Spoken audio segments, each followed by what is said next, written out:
Hola, nos encontramos nuevamente en esta diplomatura.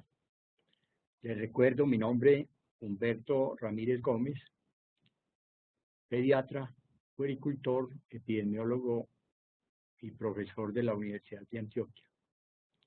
Nuevamente los agradecimientos a nuestra Universidad de Antioquia, nuestra alma mater, y a la Fundación Éxito, que tanto interés ha tenido en trabajar con la primera infancia, no solo en el campo nutricional, sino en general en el desarrollo. Muchas gracias por la invitación a participar como facilitador con los temas de semiología y puericultura, crianza humanizada. En esta oportunidad vamos a trabajar el tema de planteamientos específicos de la puericultura o de la crianza humanizada.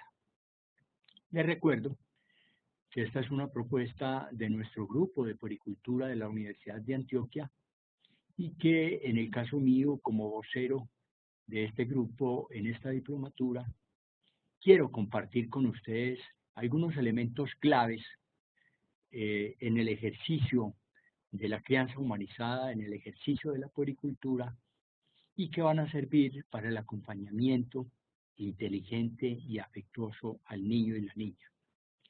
Pero quiero partir en el día de hoy con esta pregunta. ¿Quién es el niño y quién es la niña?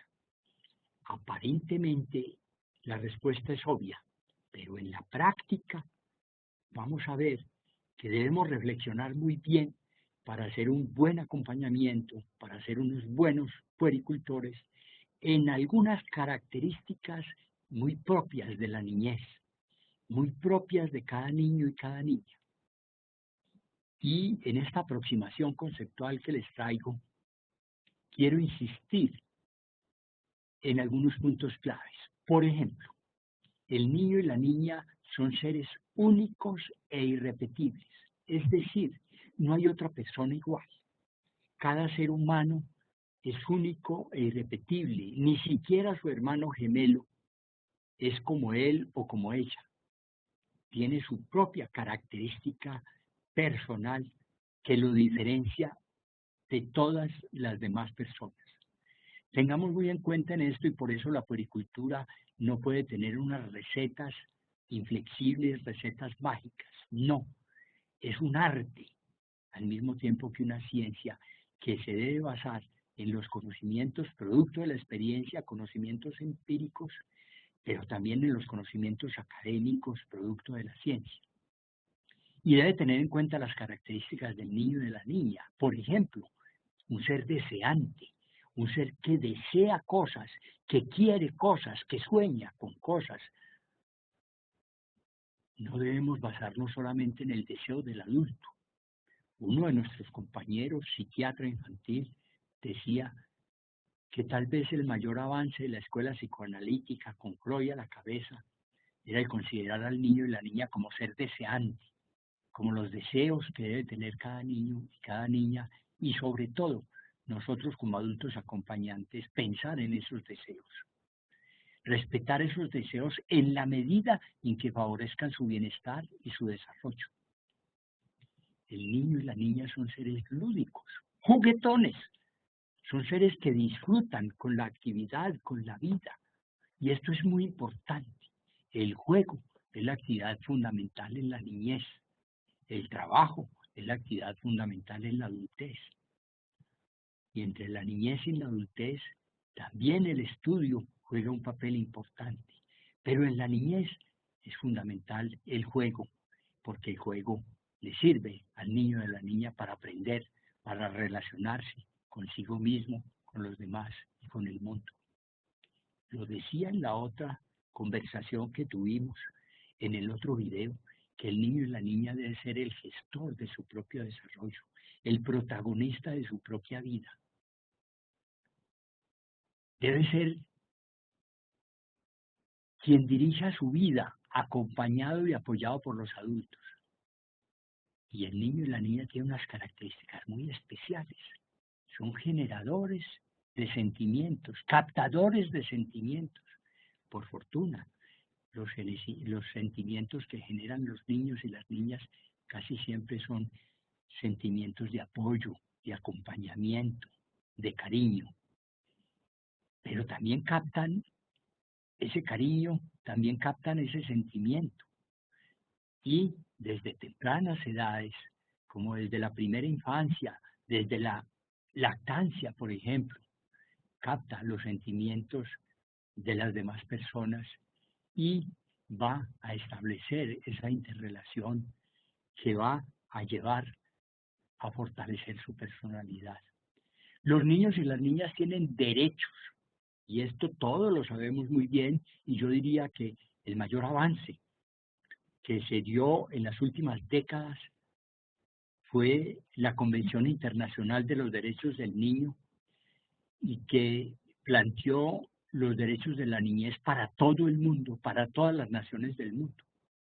Y estos derechos deben ser respetados por los adultos en el acompañamiento en la crianza. Pero la otra cara de la moneda, como en el adulto hablamos de deberes, en la niñez hablamos de responsabilidades, porque el concepto de deber debe tener ya cierto nivel de abstracción, cierto nivel de conceptualización que se va adquiriendo en el proceso de la niñez. Por eso hablamos de responsabilidades acordes al nivel de desarrollo. Responsabilidades que son variables. Por ejemplo, el niño y la niña tienen el derecho a ser tratados con respeto, pero tienen también la responsabilidad de tratar respetuosamente a los otros, de tratar respetuosamente a los animales. Tiene el derecho a una mascota, pero tiene la responsabilidad de cuidar, de alimentar a esa mascota. Es decir, tiene el derecho de estudiar y que le den estudio, pero tiene el derecho de hacer las tareas, tiene el derecho de cumplir con las responsabilidades escolares. Y yo diría que el punto clave que diferencia la niñez de la adultez, los niños y las niñas de los adultos, es el rápido proceso de crecimiento y desarrollo.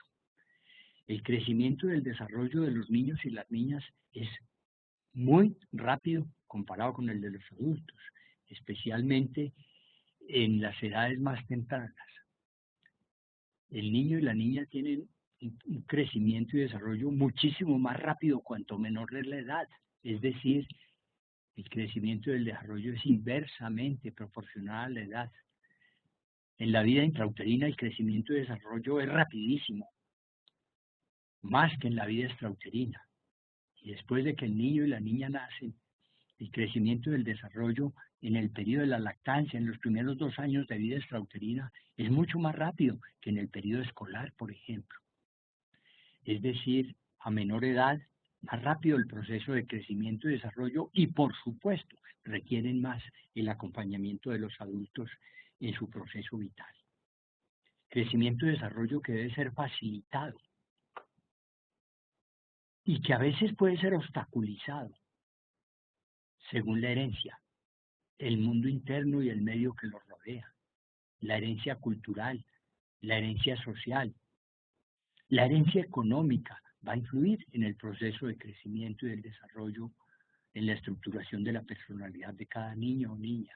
El medio ambiente interno, es decir, su carácter, su temperamento, va a influir también en su proceso de crecimiento y desarrollo, pero muy especialmente el medio ambiente que los rodea, el medio ambiente familiar, el medio ambiente escolar, el medio ambiente social. El medio ambiente, es decir, los adultos que lo rodean, los otros niños o niñas que lo rodean, que lo acompañan en esa interrelación interhumana, que es bien importante para que vaya facilitando, estimulando el desarrollo de sus capacidades, de su inteligencia y de su personalidad. Insisto entonces en estas características que debemos tener muy en cuenta los puericultores o los adultos acompañantes en el proceso vital del niño y de la niña, acompañantes que debemos ser afectuosos e inteligentes, teniendo muy en cuenta sus necesidades y sus derechos.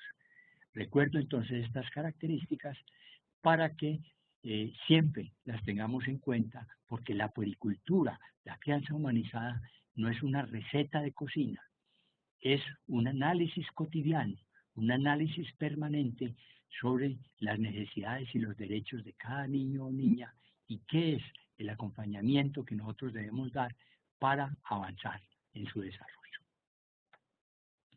La promesa es que en este video iba a trabajar algunos aspectos específicos de la puericultura. En el pasado video trabajamos algunos aspectos generales y ya nuestros compañeros han trabajado algunos aspectos específicos de la crianza, de la puericultura. Son estos dos que traigo en letra negra, que dice crecimiento, desarrollo y estimulación, que seguramente lo trabajaron muy bien con el facilitador Juan Carlos Rodríguez, un psicólogo bien experimentado también en este campo del crecimiento y del desarrollo de los niños. Y el tema de la alimentación y la nutrición seguramente lo trabajaron con el facilitador Jorge Botero, Jorge Eliezer Botero, especializado en el campo de la nutrición infantil, un médico supremamente experimentado en esta temática de la alimentación y la nutrición. Entre todos estos puntos de los elementos específicos de una crianza humanizada, no me voy a referir entonces a estos dos que ya se tomaron en cuenta en videos anteriores, en foros anteriores por parte de Juan Carlos y por parte de Jorge Eliezer. Voy a hacer un poco más de énfasis en el aspecto del afecto, en el juego y los juguetes, en la formación en valores, en las inteligencias múltiples, en la sexualidad infantil, en el sueño, en la higiene, en el vestido, en la autoridad y la disciplina, en las vacunas, en la formación de hábitos saludables, en la actividad física y deportiva, en la prevención de lesiones físicas no intencionales, mal llamadas accidentes, en las pantallas, en la literatura, el arte, el jardín infantil, en las habilidades para la vida, y si es posible en algunos otros temas, porque es que la puericultura es muy amplia, porque es que la crianza es muy amplia, y en esta capacitación vamos a insistir en los elementos claves que consideramos fundamentales. Empecemos por el afecto. El afecto, decimos entonces, que es la energía y motor del desarrollo. El afecto es la base del desarrollo humano. El afecto, ya lo han dicho investigadores como Bowlby, investigadores que han analizado la importancia del vínculo afectivo en la niñez para tener una confianza en los adultos, para tener un proceso de aprendizaje. Y les traigo nuevamente este comentario de Goethe que dice, solo aprendemos de quienes amamos, para insistir en que el afecto y el aprendizaje están íntimamente ligados, íntimamente relacionados, y definitivamente tenemos que insistir en que el afecto es necesario para todos los seres humanos, pero muy especialmente para los niños y las niñas, para avanzar en su proceso de desarrollo. Otro punto clave en los elementos específicos de la crianza humanizada, de la puericultura, es el del juego y los juguetes. El juego y los juguetes, y lo comentábamos previamente, el jugar es la actividad fundamental en la niñez. Hay muchos tipos de juegos, muchos tipos de actividades. Insistimos en los juegos tradicionales.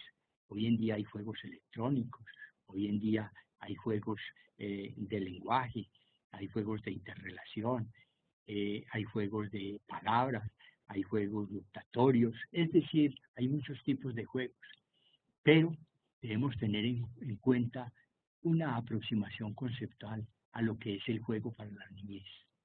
La propuesta es que analicemos el juego con esta definición que nos parece la más acertada. Es la actividad libre y espontánea que se ejecuta sin un fin determinado distinto del placer de realizarla, pero de gran utilidad en el desarrollo de los niños y las niñas. Actividad libre y espontánea, que se ejecuta sin un fin determinado, distinto del placer de realizarla, pero con gran utilidad para su desarrollo. Los niños y las niñas juegan por placer, porque disfrutan con el juego mismo, pero no porque vayan a aprender X o Y cosa o vayan a avanzar en su desarrollo, a pesar de que lo van a lograr.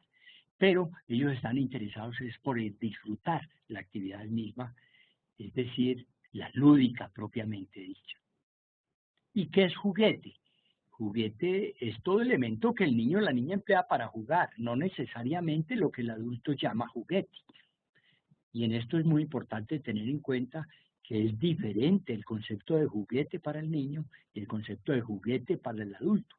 El adulto generalmente piensa en un juguete como un objeto destinado para ese fin, para jugar, como una pelota, un carrito de cuerda, por ejemplo, como un yoyo.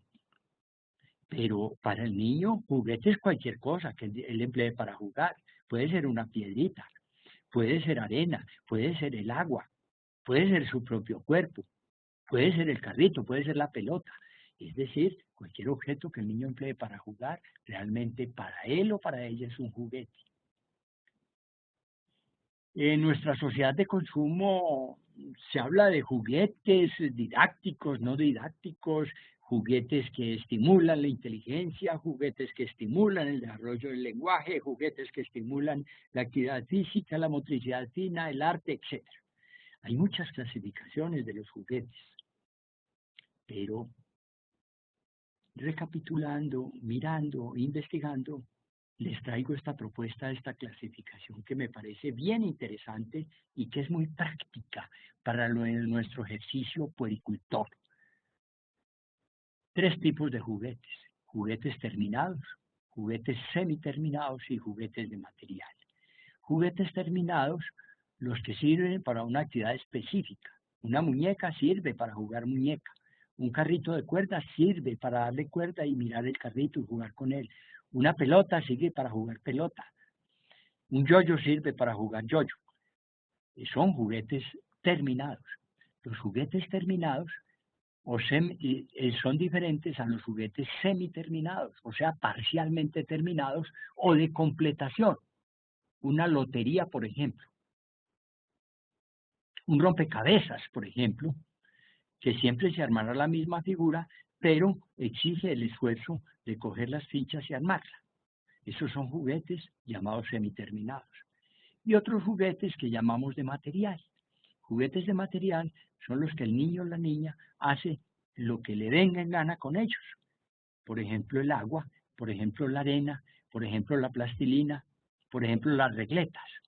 Son juguetes que el niño emplea para diferentes actividades de acuerdo a su nivel de desarrollo, de acuerdo a sus expectativas, de acuerdo a lo que quiera hacer. Pero hay que insistir en una cosa: los juguetes terminados generalmente enseñan una cosa específica, una actividad específica. Los terminados, en parte, unas capacidades de completación, de armar y de tener cierta capacidad en unas áreas.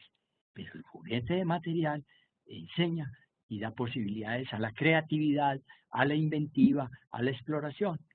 Pero paradójicamente, los que más duran en el tiempo son los de material, que el niño o la niña utiliza durante mucho tiempo, inclusive en la adultez los utilizamos también. El agua, por ejemplo, la arena, por ejemplo, las regletas, por ejemplo, las utilizamos niños y adultos, y el niño y la niña la utilizan en diferentes edades, de diferente manera. ¿Cuáles son los más costosos? Los terminados. Y son los que enseñan cosas más restringidas. Pero los juguetes de material son los menos costosos, los más económicos y los que tienen más duración en el tiempo y dan más posibilidades a la creatividad. Tengamos en cuenta esto. Ahora, ¿cuál es la función del adulto con relación al juego y los juguetes? Como puericultor, ¿cuál es el acompañamiento que debemos hacer? Primero que todo, la función del adulto es de respeto al juego infantil, porque no es una actividad seria e importante. el de facilitar el juego y los juguetes, el de participar en ese juego de la niñez, del niño y de la niña, de los niños y las niñas, pero participar con un papel secundario, no primario. El protagonista del juego es el niño, la niña, y el adulto es el segundón, es el que va a facilitar y puede dinamizar ese juego, pero el protagonismo se lo debemos dejar al niño o a la niña y debemos apoyarlos en el juego infantil. Qué tristeza que todavía escuchamos a muchos adultos que dicen, yo no mando al niño al jardín infantil porque allá no hacen sino jugar. Pues claro, a eso es que van a jugar. Y jugando aprenden, jugando se interrelacionan, jugando resuelven sus problemas internos y externos, jugando tienen el conocimiento, jugando se acercan a la ciencia, a la tecnología, jugando tienen el desarrollo integral. Inclusive jugando también podemos hacer diagnósticos y tratamientos en el campo de la salud. No sé si todos ustedes sabían que el psicoanálisis en niños y niñas se hace a través del juego, justamente. Ojo, los adultos nunca debemos caer en la indiferencia con relación al juego infantil, en la obstaculización, en la intromisión, a veces ocupando un papel protagónico porque nos tiramos en el juego de los niños, o aún más en el rechazo. Muchas veces escuchamos todavía frases, dejen de perder el tiempo, dejen de jugar, pónganse a trabajar, pónganse a ayudar, pónganse a hacer los oficios. Y no estamos entendiendo que el niño y la niña juegan y jugando aprenden. Por supuesto que hay que tener disciplina, por supuesto que hay que tener un horario, pero respetando esta actividad fundamental como es el juego en la niñez. Y ya pasando a otro tema, insisto en otro gran tema específico de la crianza humanizada, de la puericultura, que es la formación en valores. Valor es la creencia o la opinión que se elige en una forma libre por el individuo o por el grupo social y que le da un verdadero sentido a la vida. Son temas y aspectos por los que vale la pena luchar. Nosotros proponemos como valores realmente las metas del desarrollo humano integral y diverso, pero también hay muchos otros valores fundamentales. El valor de la vida misma, el gran valor inconmensurable de Dios, el valor del amor, el valor de la libertad.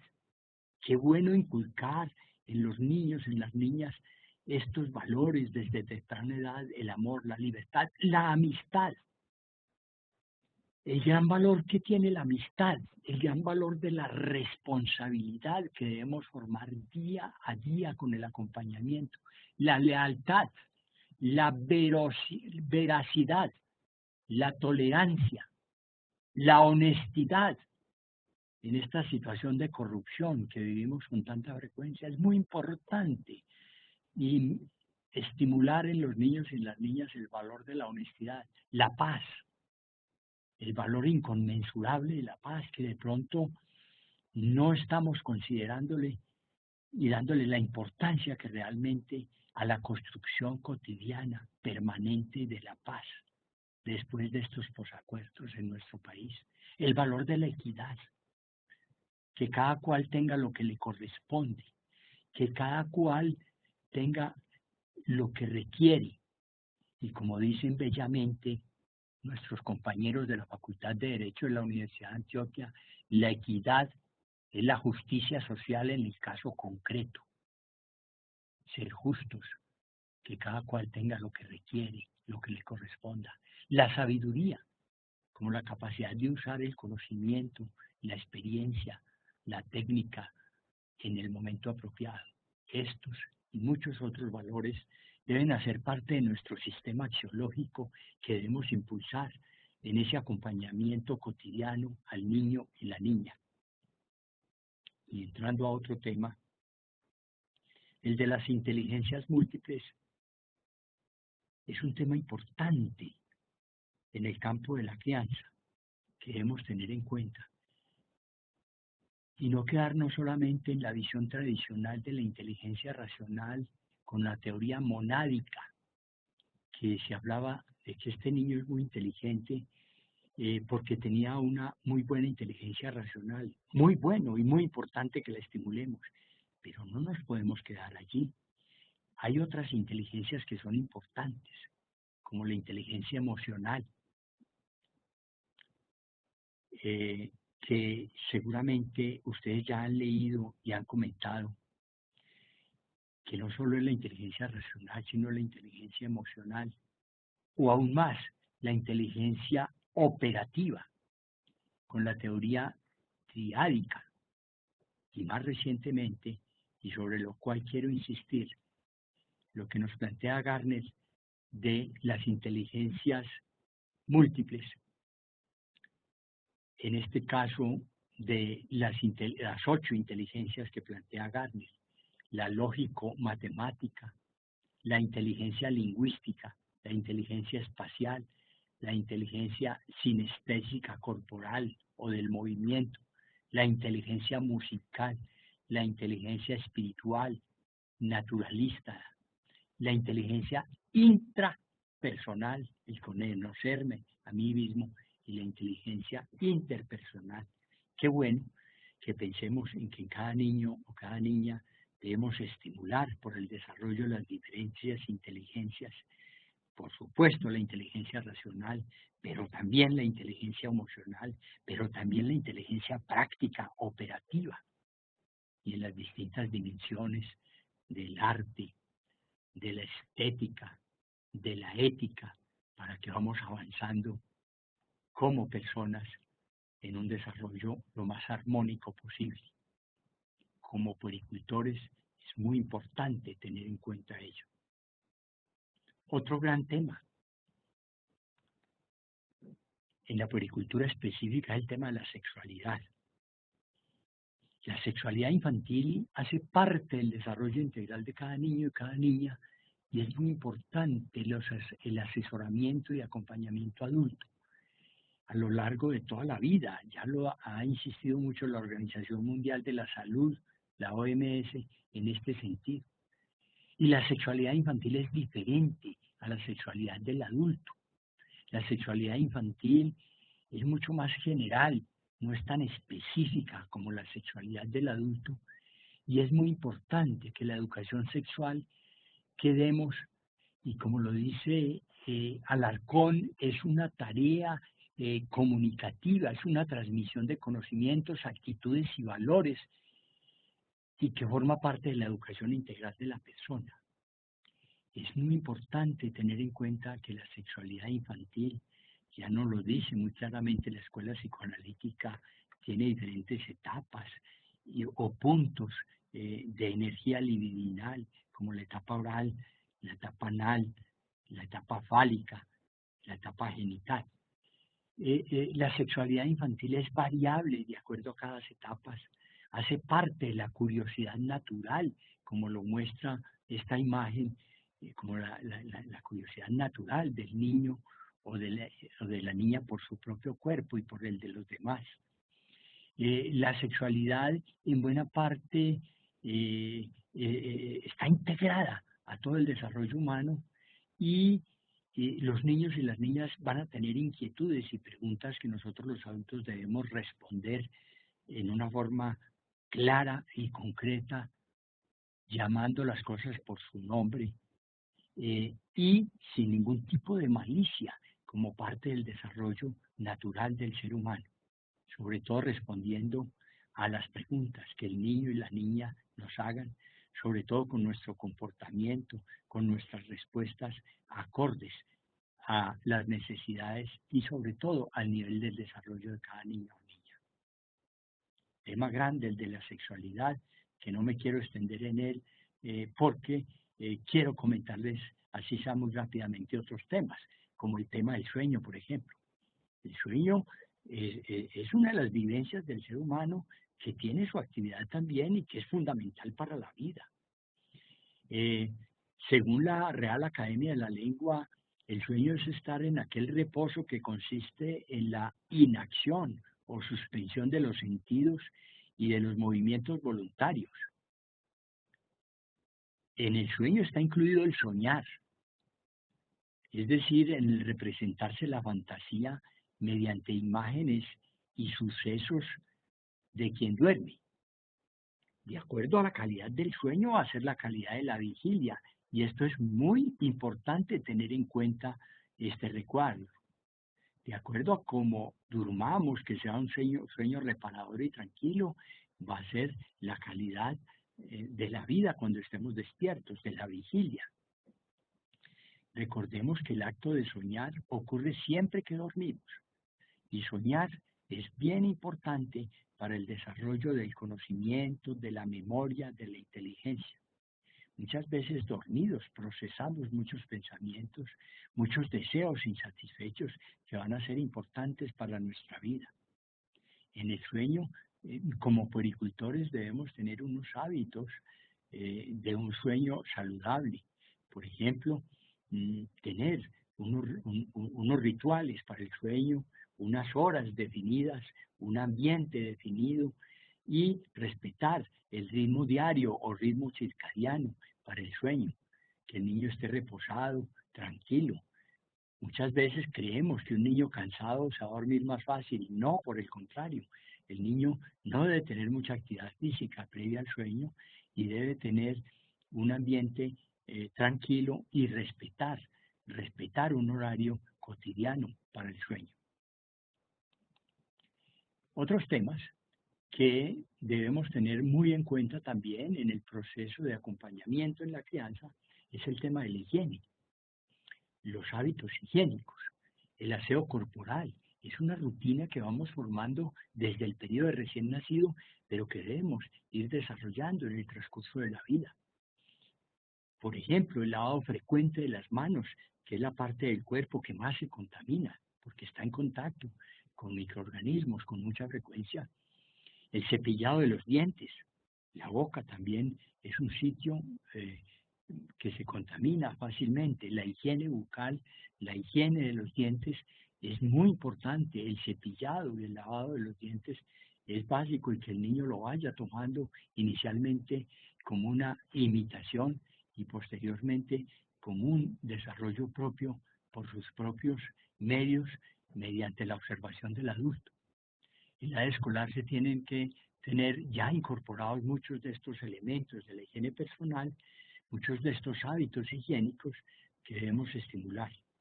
Insisto mucho en el lavado de las manos porque es una fuente de contaminación, y siempre debemos acostumbrar a los niños el hábito de lavarse las manos antes de comer, después de ir al sanitario, muy bien lavadas con agua y con jabón, y el cepillado de los dientes 3 o mínimo, siquiera 2 veces al día, con el uso de la seda dental. Llegamos a otro tema, y es el tema del vestido. En el vestido hay mucha controversia, sobre todo en el vestido del recién nacido.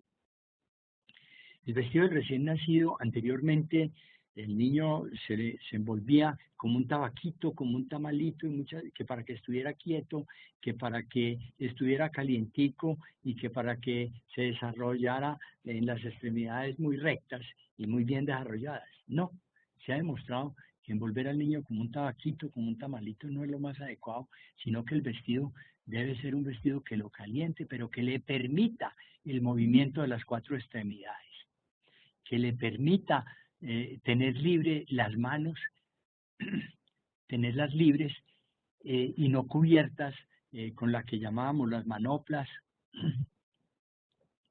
anteriormente, que se utilizaban con mucha frecuencia y que muchas veces tejíamos con tanto cariño para los niños. Hoy en día no se recomiendan para favorecer el desarrollo del tacto y el movimiento de los dedos en las manos. Y no se recomienda tampoco los escarpines para los pies, porque muchas veces al amarrarlos los apretábamos mucho y afectábamos la circulación de los pies. Y si no lo amarrábamos bien, muy bien, se caían. Entonces es mejor, más práctico hoy en día utilizar unas mediecitas para que el niño tenga caliente sus pies. El pañal debe ser un pañal con una entrepierna grueso, Hoy en día hay unos pañales desechables muy prácticos. Si se van a utilizar pañales de tela, deben lavarse con mucha frecuencia, desinfectarse con frecuencia y deben ser gruesos en el entrepierna para que facilite una buena posición de las caderas. En los menores de 2 años es muy importante ir utilizando un vestido acorde con la edad que le permita y facilite los movimientos, tolerar el que los niños se ensucien en sus juegos, porque muchas veces por cuidar la limpieza de sus vestidos no le permitimos algunos juegos que son importantes o a veces no les permitimos el que ellos desarrollen la autonomía en la alimentación y a veces se ensucien. Pongámosle un vestido que le permita esa suciedad o pongámosle el babero o pongámosle un pequeño delantal para que se proteja. El niño menor de 2 años no debe utilizar zapatos. Esto es muy importante tenerlo en cuenta. Solo en algunas salidas o en pequeños momentos para que se vea mejor presentado, pero en general en el hogar debe estar descalzo para que vaya desarrollando el puente de los pies, para que vaya desarrollando los músculos de los pies. Por lo tanto, el pie plano es parte normal del niño menor de 2 años, inclusive del inicio del periodo preescolar. Los zapatos ya en el preescolar mayor sí se van a utilizar, siendo ojalá unos zapatos cómodos, flexibles. La ropa debe ser una ropa que tenga en cuenta los gustos del niño, de la niña, que tenga en cuenta las posibilidades económicas de la familia, pero sobre todo que permita las actividades y los juegos en una forma muy libre y muy espontánea. Ya en los escolares y adolescentes, ya el vestido tiene más que ver con los gustos personales, pero también debe respetar la funcionalidad. Cuando se utilizan algunos juegos, algunos deportes, hay unos vestidos especiales que van a proteger esa salud física. Un gran tema en el campo de la puericultura y de la crianza humanizada es el tema de la autoridad y la disciplina. Me voy a detener un poco en este porque es un tema fundamental y que cuando hacemos encuentros con las familias y en los programas de crecimiento y desarrollo, con mucha frecuencia se pregunta sobre esto, qué hacer con el tema de la autoridad y la disciplina, los castigos sí o los castigos no, cómo debo manejar la autoridad. Primero partimos de cuatro o cinco conceptos fundamentales. Uno, ¿qué es autoridad? La autoridad es el prestigio o el crédito que se reconoce a una persona o institución por su legitimidad o por su calidad y competencia en alguna materia. Por ejemplo, podemos decir que hay una señora que es una excelente, es una culinaria, es una autoridad en culinaria porque sabe perfectamente hacer los alimentos, tiene buena sazón, es una autoridad en la materia. O hay un ingeniero que hace unos puentes supremamente buenos y resistentes y durables, es una autoridad como ingeniero. Pero también puede ser una autoridad delegada, por ejemplo, por votación, como es el caso del presidente, el gobernador, el alcalde, que son autoridades delegadas. Pero nosotros como padres, como madres, como adultos significativos para los niños, debemos tener una autoridad basada fundamentalmente en las cualidades humanas, en las competencias humanas, para ser buenos modelos. Debe ser una autoridad democrática que consulte las necesidades y los gustos de los demás, en este caso de los niños y las niñas. Esa autoridad está directamente relacionada con la disciplina. La disciplina es una instrucción que una persona da a otra o una orientación, especialmente en el campo moral. Es decir, es un camino que se fija. La disciplina es la instrucción para que se hagan determinadas cosas. Y esa disciplina debe llevar unos límites, que son los términos que demarcan o establecen unas reglas que se deben respetar en cuanto al control del comportamiento y el logro del autocontrol. Y esa autoridad, esa disciplina y esos límites deben tener unas consecuencias si se cumple o si no se cumple. Favorables, las consecuencias si se cumple con esa autoridad y esa disciplina, o desfavorables, que requieren una corrección cuando no se cumple. Esa es la última forma de disciplinar, la corrección, que no recomendaría que lo llamáramos castigo, más bien recomendar como corrección, como una orientación. Cuando se va a dar la disciplina, se deben tener en cuenta varios pasos. Primero, pensar cómo queremos disciplinar a estos niños o niñas o a estos adultos que están bajo nuestro cuidado. Debemos informarnos muy bien sobre qué es lo que más le conviene a este niño o a esta niña o a estos niños o niñas en plural. Debemos escucharlos a ellos y a ellas sobre sus inquietudes en torno a unas propuestas disciplinarias.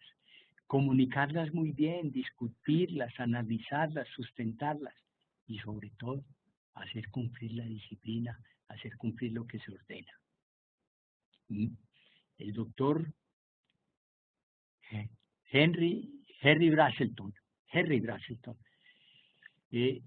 planteaba que la disciplina es uno de los regalos que debemos dejar a nuestros hijos. El primero, el afecto, y el segundo, la disciplina. Es decir, una disciplina con amor.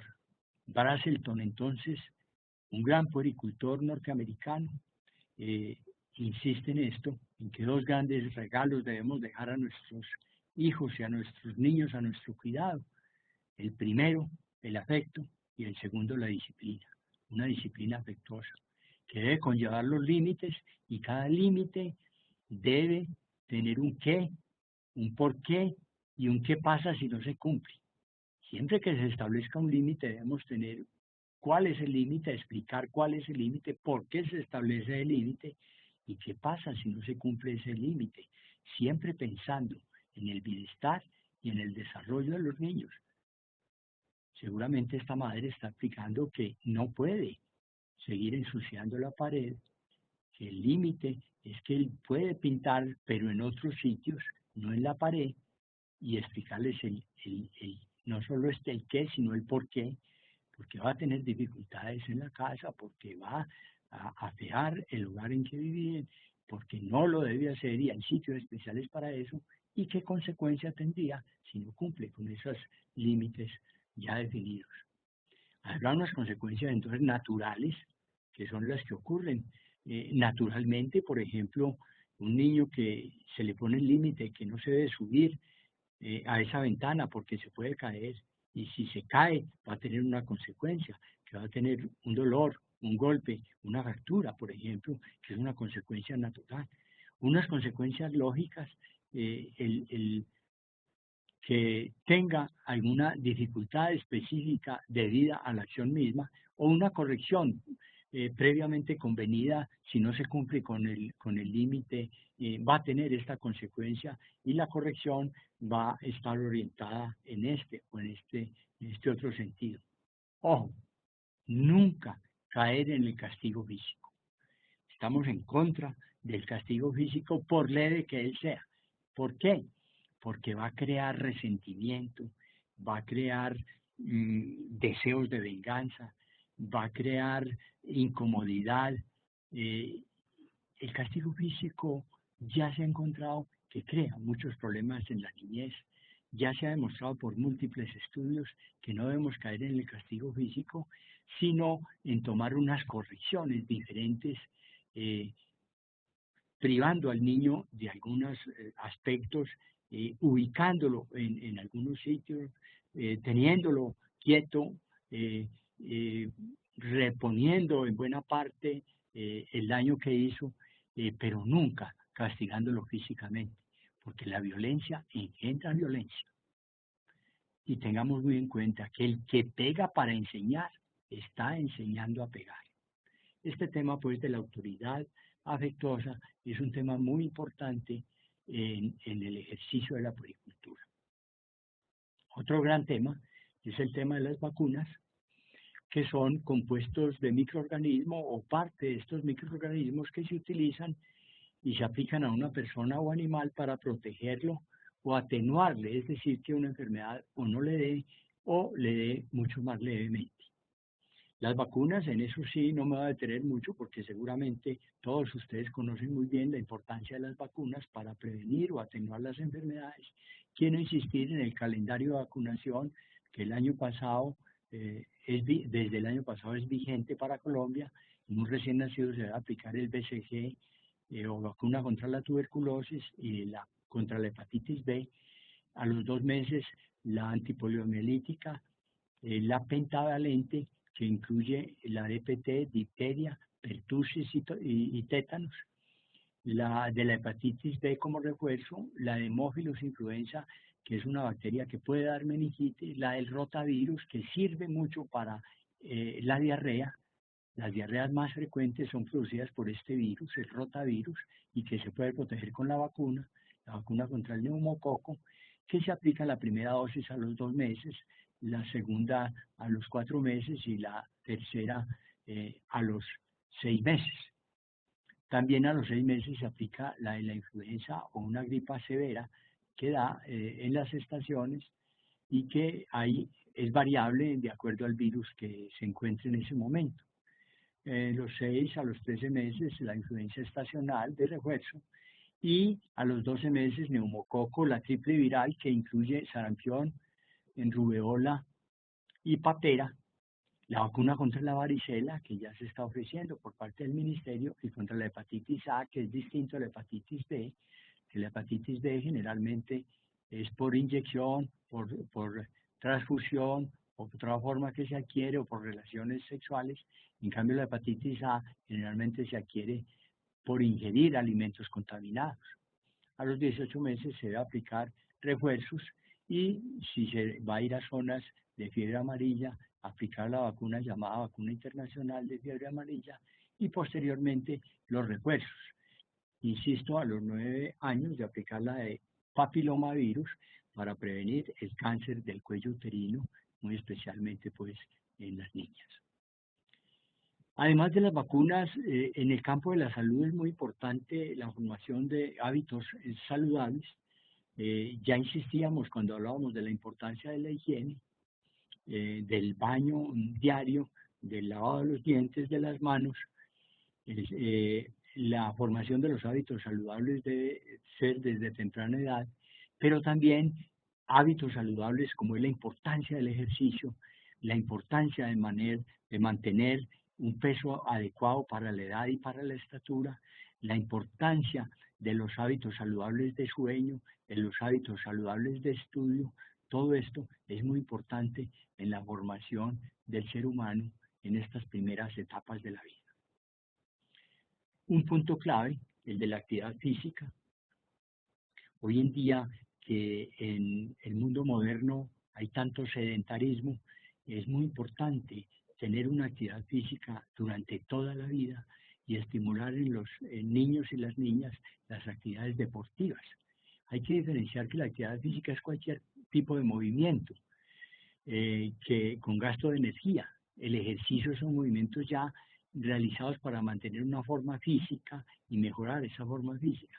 El juego, ya lo decíamos ahora, es una actividad libre y espontánea sin un fin determinado que se ejecuta por el placer de realizarla. Insistimos en que los juegos de movimiento, los juegos que los niños y las niñas realizan corriendo, brincando, saltando.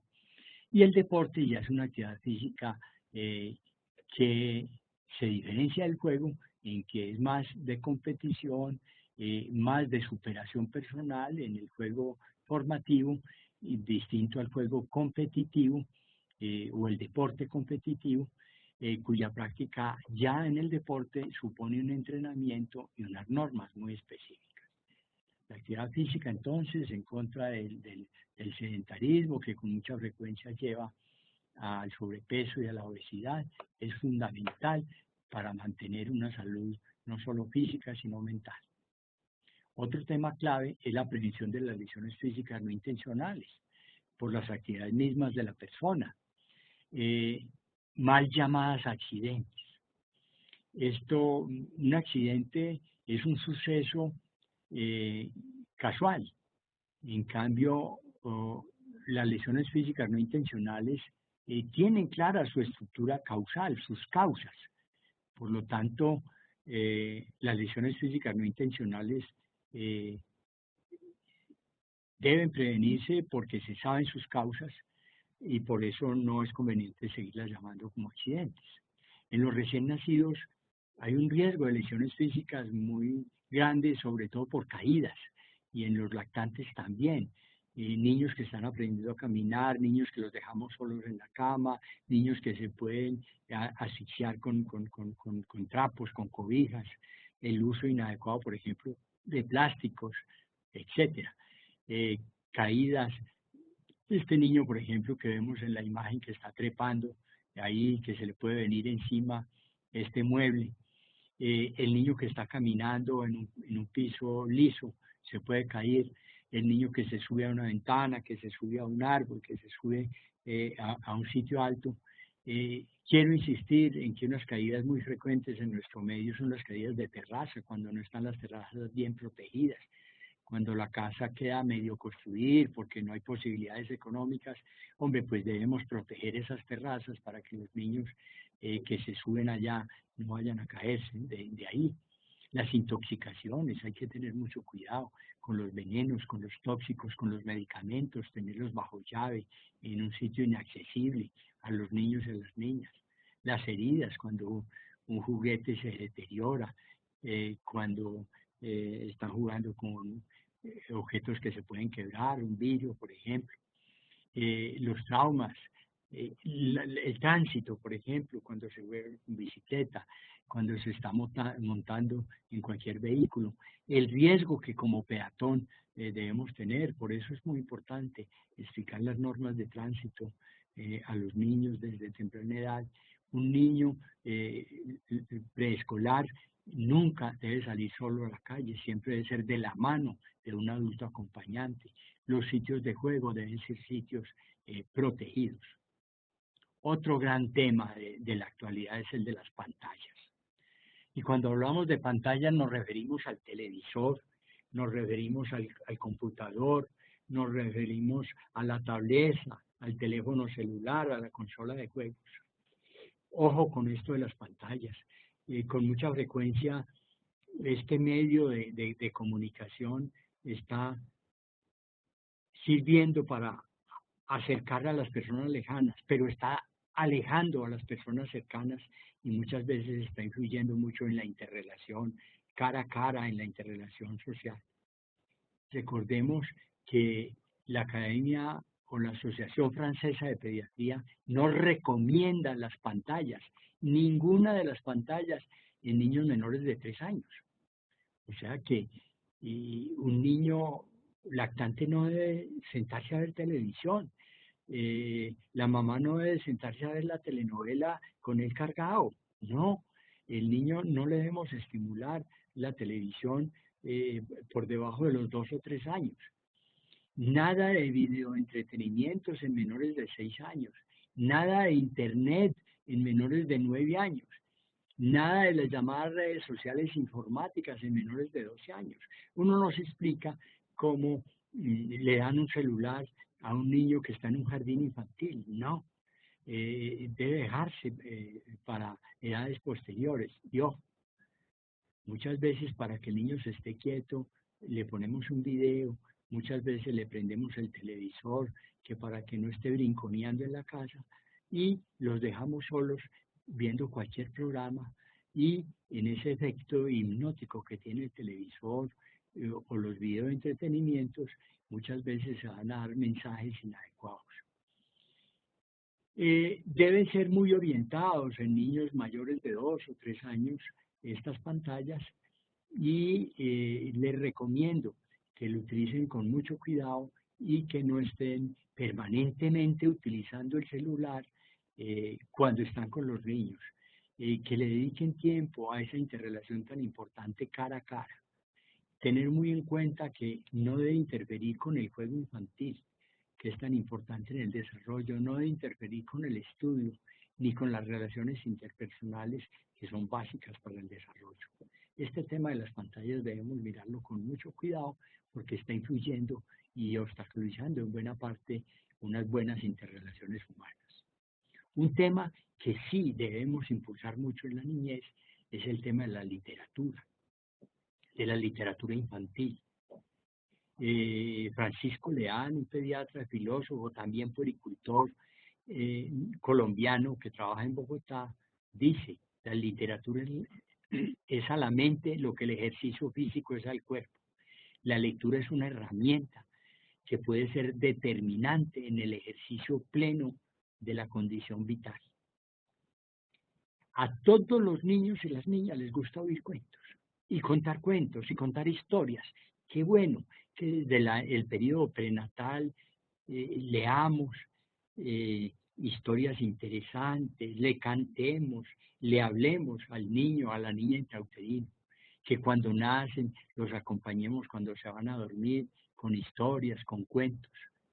Rescatemos los cuentos clásicos que tantas enseñanzas dejan a los niños y a las niñas.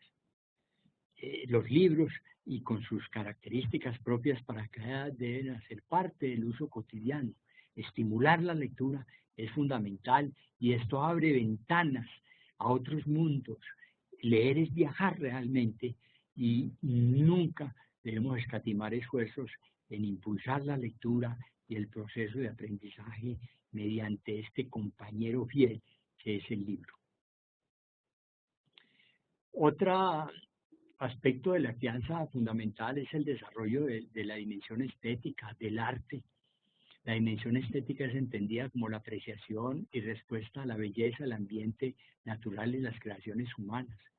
Y el arte en la niñez es un lenguaje de pensamiento y de expresión creadora. Y más que todo lo observamos en el dibujo y la pintura, que debemos estimular en una forma espontánea en los niños y las niñas, facilitarle el desarrollo del dibujo y la pintura, pero también otras expresiones artísticas, como es el arte dramático en sus juegos, como es la escultura, amasando barro, amasando plastilina, el utilizar la música, la danza, las canciones infantiles, el teatro, como manifestaciones artísticas muy importantes, todas que sirven para potencializar el desarrollo en esta dimensión tan importante que es la de la estética y el arte. Otro punto de la puericultura que vale la pena tener en cuenta en la crianza humanizada es cuándo entrar el niño al jardín infantil, cuándo ingresarlo al jardín infantil. En general, se recomienda que alrededor de los 3 años el niño y la niña está preparado para el jardín infantil, pero a veces por las condiciones familiares o sociales es necesario entrarlos antes o tenemos posibilidades en la casa de retenerlos más tiempo y lo entramos más tarde. Pero el jardín infantil sí debemos tener muy en cuenta las características de ese jardín infantil, que sea un jardín infantil donde den un mensaje similar al que damos en el hogar, que esté cerca a la casa, que no tenga peligro, que tenga unas maestras jardineras que quieran a los niños. Y sobre todo, que sea un proceso de adaptación lento y progresivo y que haya una interrelación entre la crianza en el hogar y la crianza en esa institución infantil, jardín infantil o en hogares comunitarios, como encontramos también en nuestro medio. Es muy importante una buena relación con la madre comunitaria o con las madres FAMI, en el caso de los niños menores de 2 años, y cuando se ingrese al hogar comunitario o al jardín infantil, tener en cuenta la selección, tener en cuenta la interrelación en la crianza con las maestras jardineras, con las madres comunitarias y el acompañamiento. Y un punto clave, ya terminando este encuentro, es el de las habilidades para la vida. Es muy importante desde tempranas edades ir desarrollando destrezas, comportamientos y actitudes para una muy buena relación del niño y la niña consigo mismo, con los demás y con el mundo que los rodea. Competencias psicosociales que le permiten transformar el entorno y hacerlo cada vez más propicio para la salud. La Organización Mundial de la Salud habla de 3 categorías eh, que las agrupa en habilidades sociales, cognitivas y para el control de las emociones. Es muy importante el conocimiento de sí mismo, con sus cualidades, con sus defectos, con su modo de ser, con su personalidad. La empatía. En este momento estamos trabajando mucho en nuestro grupo la empatía como un elemento fundamental, en sentir y en pensar con el otro y en el otro. Y esto para desarrollar el altruismo, el ayudar a los demás, el pensar en los demás, en el bienestar de los otros, en el desarrollo de los otros. La comunicación asertiva y efectiva, es decir, una buena interrelación respetuosa y afectuosa con los demás. La relación entre las personas, no solo en el hogar, sino fuera del hogar.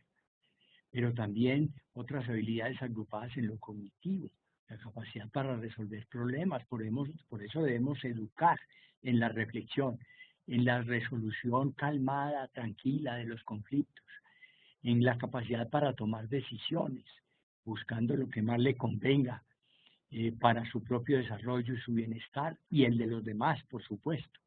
Un pensamiento crítico y creativo, es decir, educar en la reflexión, educar en la capacidad de innovar, de propuestas novedosas ante los distintos problemas y dificultades. Y aprender a controlar las emociones que muchas veces nos dejamos llevar por la ira, por la rabia. Es importante controlar nuestras emociones y un manejo adecuado del estrés. Son todos elementos importantes en el campo de la crianza, actividades específicas, pero que conducen al sueño que tenemos y que nuevamente les proponemos como se los propuse en el video anterior. La propuesta de crianza humanizada planteada por nuestro grupo de Puericultura de la universidad es contribuir a una formación ciudadana para la construcción de una nueva cohorte o generación de ciudadanos por la paz, por la democracia y por el desarrollo humano. Si tenemos en cuenta todos estos aspectos en el acompañamiento inteligente y afectuoso al niño y a la niña, en la cotidianidad, todos los días, vamos a tener mejores personas, mejores ciudadanos, vamos a contribuir en construir una paz que todos queremos, una democracia participativa que todos queremos y sobre todo el desarrollo humano, individual y colectivo. Esperamos entonces que con este módulo podamos tener nuevas herramientas para el acompañamiento al niño y a la niña en su desarrollo y que toda esta diplomatura que están llevando a cabo redunde en el beneficio no solo individual, familiar, sino sobre todo en el beneficio social para tener una Colombia cada vez mejor. Me despido con mucho cariño y espero que nos encontremos entonces en los foros para que trabajemos todos por la niñez y por la familia, buscando entonces una Colombia nueva en paz, democracia y desarrollo humano. Hasta luego y les deseo muchas felicidades y muchos aprendizajes en esta diplomatura. Hasta pronto.